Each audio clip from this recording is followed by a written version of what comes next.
Hello everyone. Welcome to the third episode of Learn and Grow Non-Traditionally. Today's speaker is Ushma Desai. Basically, she is a computer engineer and she specialized in organizational development and learning from Tata Institute of Social Sciences, Mumbai. She has more than 11 years of experience in strategy and organizational development. More than that, she is a mandala artist. Ushma, my first question would be what is mandala art and how it is helping to outshine your professional and personal life? Sure, sure. So maybe I'll start with how I started working with Mandala so that can give some context to our conversation.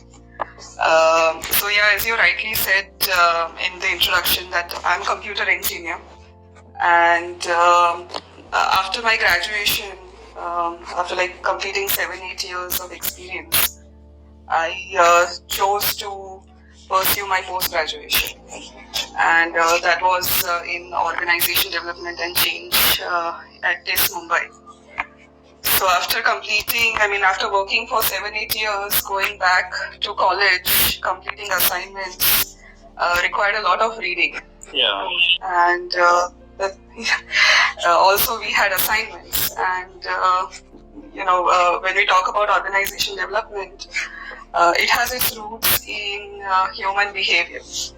So possibly we had to refer to a lot of different disciplines in order to come up with the assignments and solve the assignments. And that's how I started using Mandala as a way of distracting myself, because it was very difficult for me after 7-8 years of working after college to start reading again and start writing again, because all the time you're on computer. So to distract myself from social media is when I started using Mandala, and that's how my journey with Mandala started, and it has been over 5 years now that I have been working with Mandala, and it's been a constant companion for me. Answer your question about what is Mandala and what is Mandala art. Let me first break it down. It's actually a Sanskrit word, and we tend to add an extra A, right, after our Sanskrit words, like Ram becomes Rama, Krishna becomes Krishna. So Mandal becomes Mandala. And it is actually a Sanskrit word for round or a circle. And in very simple terms, if I am to explain what is mandala art, then it is any expression of colors, of geometric shapes, of patterns, even music in a circular boundary can be called as a mandala art. So anything that we express within the boundary of a circle can be considered as a mandala art. And the simplest example of a mandala art is the rangoli. We make rangoli during Diwali, and it's part of our culture. A lot of homes make rangoli every day. So that's the simplest example of mandala art. And the peculiarity of the art, what distinguishes it from the other art forms, lies in its shape, which is the circle. And that makes this art very instinctive, very natural, and a universal art form, which does not require any training or certification or any sort of extra skill set. It can be learned very instinctively, naturally. And the reason I say this is because it's a very instinctive art. Is because let me give this example. If you have seen kids, like small kids, 2-3-year-old, right? Moment they start holding a pen, the first thing that they will draw is a circle. Correct. We would have seen the walls, whoever is a parent and has had, even I remember we used to have walls wherein there were these circles. So as kids, the first shape that we start drawing is a circle. In fact, this circle is part of our human body. If we see, we have circles in our fingerprints, our eyes. None of the body part has sharp edges. So that mandala art is actually part of our body, which makes it very instinctive to that extent that when a human baby is conceived, when the sperm and the ovum fuse, it's also in form of a round which holds the potential of giving birth to a human body, right? So that's also a circle in form. So that's why this art form is very instinctive. It's part of us, and it comes very naturally. And when I say naturally, in fact, nature also has a lot of mandala art. If we see a thing as simple as a flower, that's also generally in a round shape, and it's a mandala art in expression.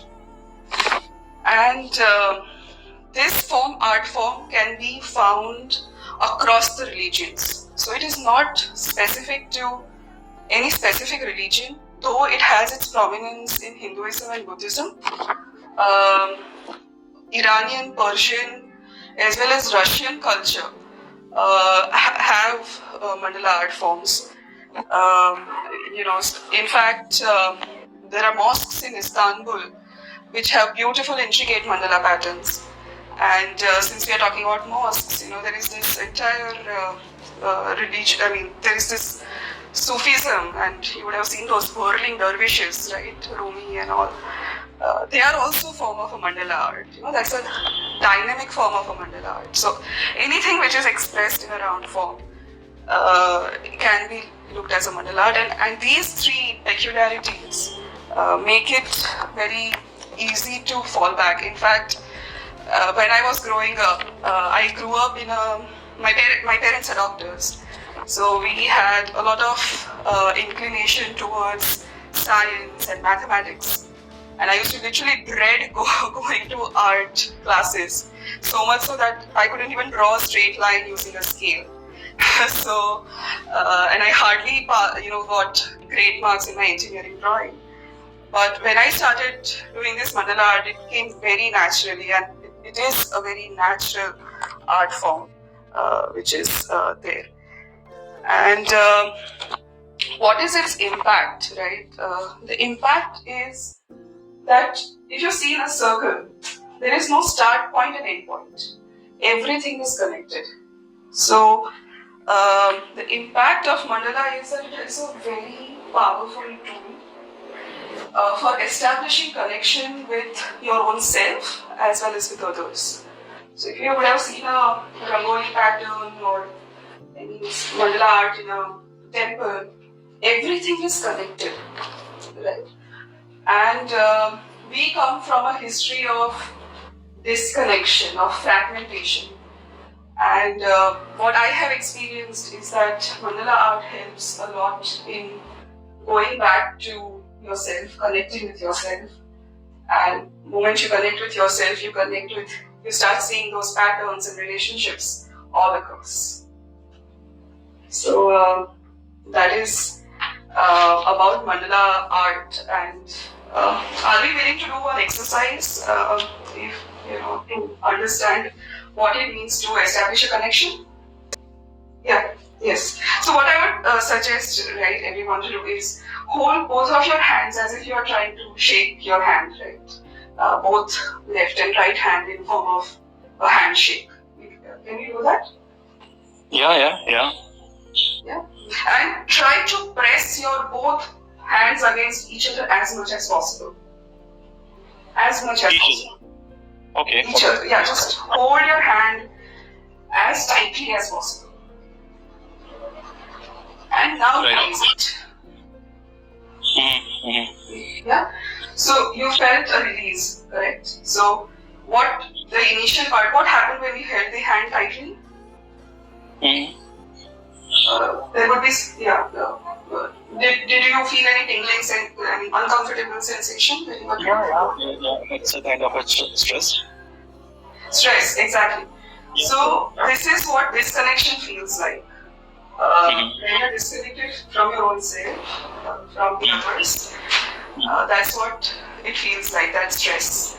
And Mandala helps in establishing that connection. It is so paradoxical. Our exercise was connecting the two hands. The moment we released the hands, there was a connection. There was a flow of blood in the hands, right? And that is what is connection. That's what connection does, and that's what Mandala brings out. Okay, okay. So, you are trying to say that in this chaos of world, this practicing this mandala has very important place, right? So, the easing out stress. Correct. Yeah, Go yeah. ahead. So, yeah, then how it's a help to identify our true self? That you are trying to say something, but can you expand on this? Sure. So, how do we find our own selves? And the question is also, there is a lot of chaos.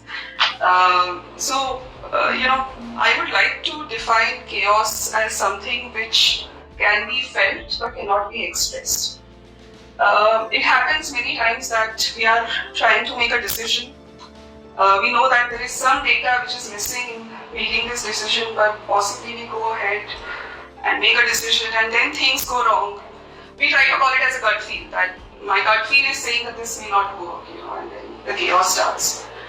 So, my experience of that chaos and discovering self and how Mandala helps is that there are a lot of unexpressed thoughts and emotions that our body gathers. And in fact, if I may use a psychological term, this is something known as the subconscious mind or the unconscious mind. And this does not express in form of words, because the way our brain processes language happens, the processing of language happens at the newer parts of the brain, which is the prefrontal cortex. Whereas our evolution says that our instinct and emotions, feelings are developed first, and these two are non-verbal expressions. So now let me extrapolate on one another point, and that might help. Another meaning for mandala is also mund, right, which basically means an empty container. Empty container. So when empty container, yeah, it's like like you can imagine an earthen vessel which does not have any water in it. And when we start expressing things in form of patterns or colors, what happens is those non-verbal expressions start getting expressed. They come out and they are held in that container. And slowly and eventually what happens is you start looking at patterns within your own self and realize that, okay, possibly this was what, and when you take a pause and witness it, then you become a witness, then you're no longer experiencing it, then you're witnessing your feelings and your emotions. The moment you put it on a paper, and that's something even journaling helps for. Why mandala is because there is a part which is non-verbal which comes out. In fact, Carl Jung called this as a play therapy, which comes out and which helps articulate what is exactly happening. That gut feel gets words, that expression, and you move from actually feeling it to witnessing it and then realizing it, that okay, what was the chaos all about? So that is the impact. In fact, since we are talking about Carl Jung, he has done extensive experiments. In fact, he used to draw mandala. There are these moments before waking up, and he would draw the mandala just to understand what is happening internally. So we are currently living in a world where all our senses are externally bound, right? Our eyes see outside, smells come from outside, ears hear the external noise, but we don't pay attention to what is happening internally. And that's where this art form helps to let whatever is there inside come out and take a verbal form or a logical form. Great. Divya, please continue. I would love Ushma. I know I'm a behavioral scientist, and I love the points that you're making about the prefrontal cortex and how Mandala is associated with so much more. Right, it taps into the emotions and the more mammalian brain. I love it. Right. I have a quick question for you, and I'm sure you've also noticed, right? If you kind of read about the concept of flow, the psychological concept of flow, right? And how the mandala or the activity of doing it is linked with flow, and therefore it's even linked with happiness, right? If you could just, Yes, Mihari. Yes, absolutely. Mentioned about the work done by Mihari, and in fact, good Divya that you brought this point up. And at this, I would just like to supplement your point with an additional point that we also have a limited capacity. Like our mind has a limited capacity to hold information. At this moment, while my attention is on talking, there is a part of me which is also paying attention to the surrounding, which is also paying attention to my physiology, right? And we all know that we are living in a world of constant notifications. Absolutely. And now with Clubhouse and Mensa coming in, it's an added thing on social media. Now the question is, okay, with so much of information and a limited capacity can lead to a possible breakdown. We also have we have some limits. So that is where this type of art form helps, because you are also trying to see what is catching your attention in a day, and is that something aligned with your goal or purpose? And that makes things very intentional. You become aware and intentional about your thoughts and actions. So thank you for bringing that point. Lovely. Yeah. Yeah. Any questions, Divya? Any points? So I would love to, Ushma, so for a beginner, what would you recommend? Would you recommend, so is there any books you can buy or, any reading that I can do on Mandala and the art of it? Oh, sure. There are a lot. So, for starters, there is an amazing book by June Lane, which is Mandala and Art of Creating Future. And she has very well answered what is Mandala and how it helps, in bringing out the unconscious and subconscious to your consciousness. So that's a wonderful one. And Carl Jung, he has done amazing work in this. His work was then taken forward by Joanne Kellogg and Susan Fincher. So there is a great book by Susan Fincher on creating mandalas.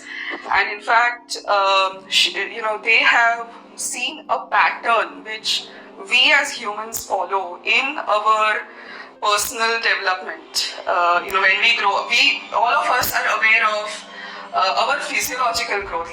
Like so, when a child is born, we know that okay, after a few years, he or she will reach a preteen. There will be changes in the body. But what happens at a mental and emotional level, right? There is a growth also associated at a mental and emotional level, and there is also a pattern there. Which has been highlighted very beautifully in form of mandalas by Susan Fincher and Joanne Kellogg. So that's another interesting read. And if you want to go further deep, then of course there is work by Carl Jung.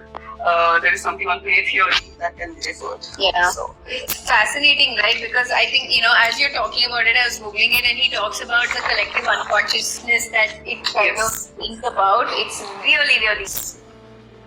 It is.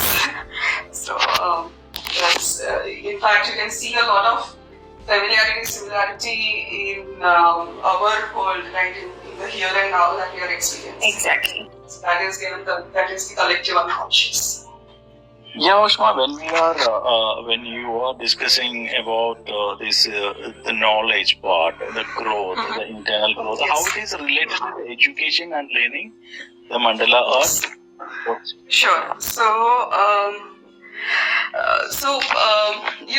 when we talk about education, right, some of the common dialogues that I have heard since I have been an L&D person, and I've been taking some behavioral sessions, is that all this is theory, this is not practical, I cannot apply. That is a common feedback which comes in. Even, I keep on hearing that, like, even I have felt that things which are taught in school are not practical. But what is happening is, we are missing out on several steps which are there to convert knowledge into actions or practical knowledge or wisdom or whatever you like to call. And there are 4 steps which are missing out. The first step is unlearning, right? Whenever we sit to learn, we have this amazing logical brain which looks at things as true and false. And it goes on evaluating based on past experiences. That is it true? Is it false? Right? So first is unlearning. Second, after we have crossed unlearning comes gaining the new knowledge on a particular topic or subject that we feel that we don't know about. Third comes contextualizing that knowledge to what is happening at this moment. What are you experiencing at this moment? And last, it comes as an act, right? Wherein you act with new insights and wisdom. And you choose to act, you make different decisions. Like, say, for example, you have a conflict constantly with your boss. It is not working out. And then you try to see how you can possibly act differently. And here is where Mandala helps again. So Mandala as a tool, as I said, it helps to contain all your unexpressed thoughts and emotions, because as a society we have not been really taught to, this affective learning has never been part of our curriculum. So all that unexpressed comes out. And my experience has been that whenever I have put things in Mandala, if I'm facing some conflict, challenge, it always leaves me with a question that, okay, how do I do so and so? Like, say, for example, how do I put my point across without offending? And trust me, Google has amazing knowledge on this. If you go and find, you will find some knowledge relevant to it. And knowledge doesn't stop there. Reading doesn't stop. You have to assimilate, comprehend. That is where also your logical mind needs to be put to rest. And that is where all this art form helps. And then it's a iterative action. It's not that one day I do Mandala and next day I will be transformed. It's a very step-by-step, small actions which are taken, but you are conscious of it. Yes. Thank you very much. Yes. Thank you, Vidya. Usma, this was fascinating. Thank you so much. Thanks, Ajay. Thank you, Ajay.